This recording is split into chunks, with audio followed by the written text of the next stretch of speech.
Hola amigos, buenas noches.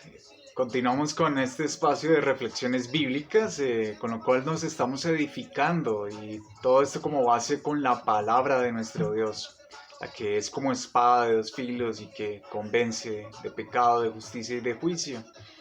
Y bueno, a esta reflexión he titulado Justicia versus Injusticia. Justicia versus injusticia.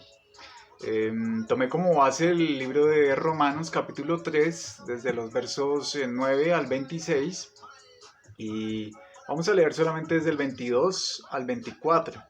Dice, la justicia de Dios por medio de la fe en Jesucristo es para todos los que creen en Él, pues no hay diferencia alguna por cuanto todos pecaron y están destituidos de la gloria de Dios, pero son justificados gratuitamente por su gracia, mediante la redención que proveyó Cristo Jesús. Y pues hay algo terriblemente mal en este mundo, o no solo algo, hay muchas cosas que están mal en este mundo, pero Dios no hizo el mundo así, no lo hizo con maldad. Cuando Dios creó al mundo, Él dijo que era bueno. Está escrito en Génesis capítulo 1, versos 31.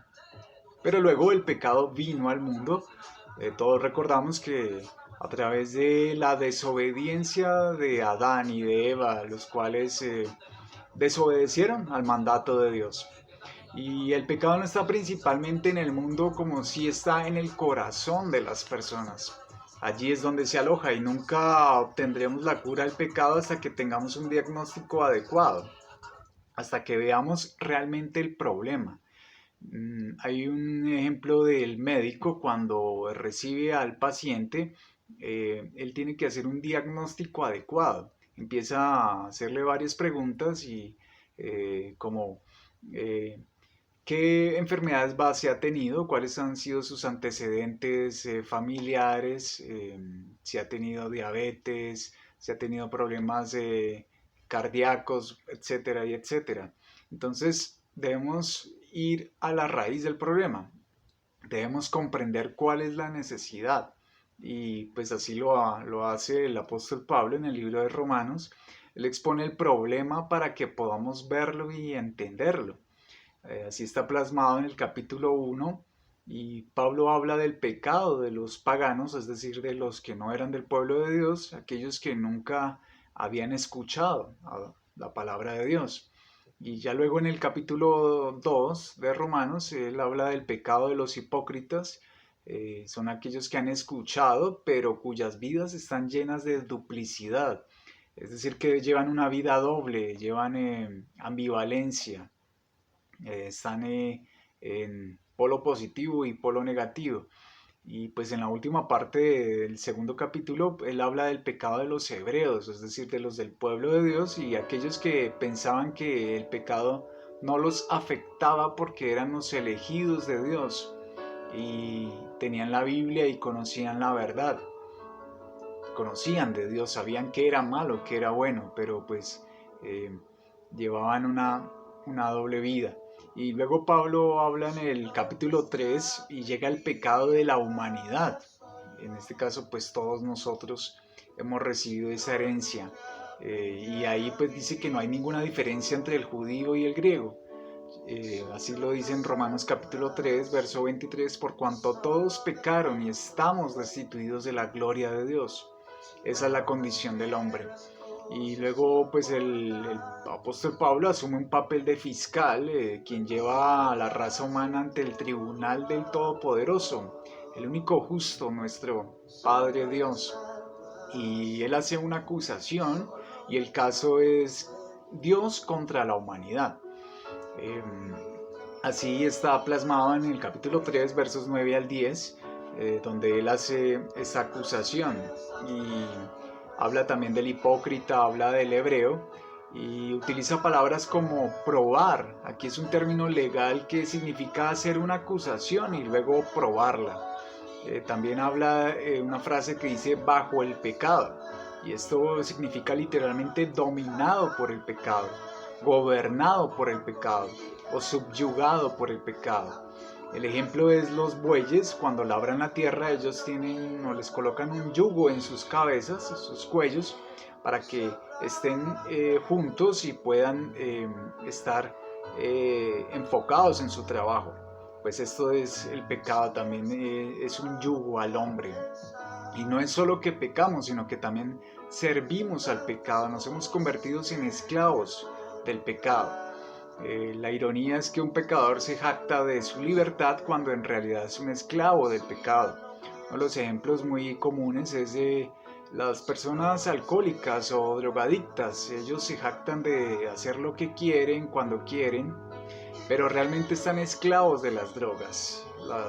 Las drogas los dominan.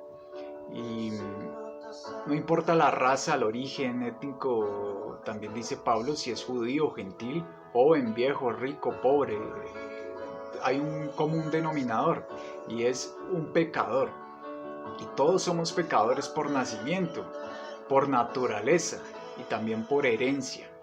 La herencia de ese primer hombre de Adán que recibimos. Y pues en el libro de Romanos que él quiere compararlo con otra persona y decir que era mejor que la otra persona, pero ese no es el estándar.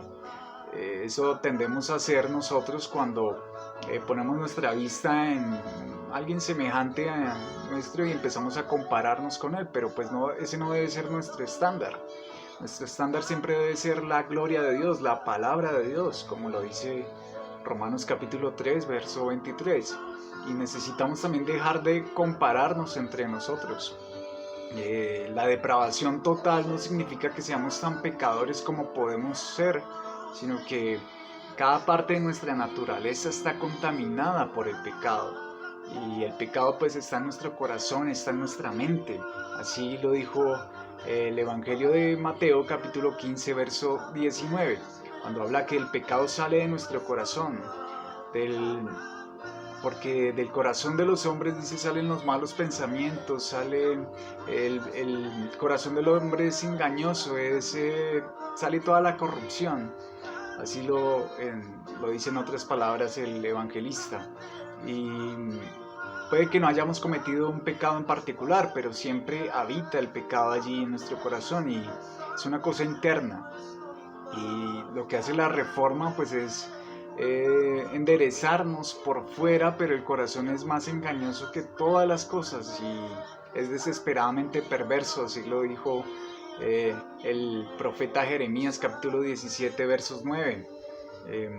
Luego pues la evidencia, hay una evidencia contra nosotros en este tribunal que expone Pablo, y es que Dios presenta la evidencia en contra de nosotros y demuestra que el pecado ha corrompido toda la personalidad humana de cada hombre, mujer, niño y hasta un bebé en la tierra. Y el hombre tiene una sabiduría corrupta. Cuando pretende envanecerse ante Dios. Así lo dice Romanos capítulo 3, verso 11. Luego 1 Corintios capítulo 2, verso 14. Y el hombre dice que puede ser brillante de otra manera, pero no puede entender a Dios.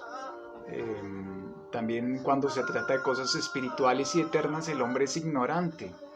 Realmente a veces el hombre pretende saber mucho sin Dios, pero realmente hay una ignorancia cuando ignora las cosas de Dios, porque no puede entender las cosas espirituales.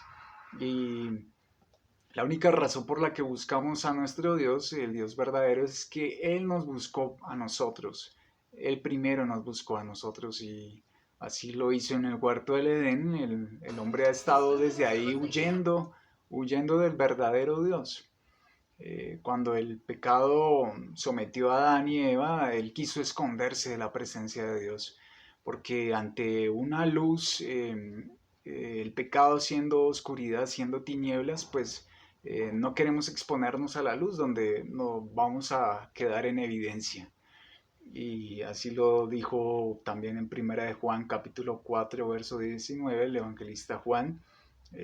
Juan 6:44 también habla de esto y bueno, pues hay algunas iglesias también, servicios en la actualidad que se denominan servicios sensibles y que buscan a Dios, pero las personas realmente no buscan a Dios, es Dios quien nos busca y el buscador es Jesucristo. Él nos está buscando, Él te está buscando a ti, a mí, para que entreguemos esa naturaleza pecaminosa, y la única forma es poder ir a la cruz, la única forma es poder rendirnos ante ese juez justo, la justicia, buscar la justicia de Dios, no la justicia propia, porque ante un tribunal nosotros no podíamos ser justificados por nosotros mismos, tenemos que buscar la justicia del juez.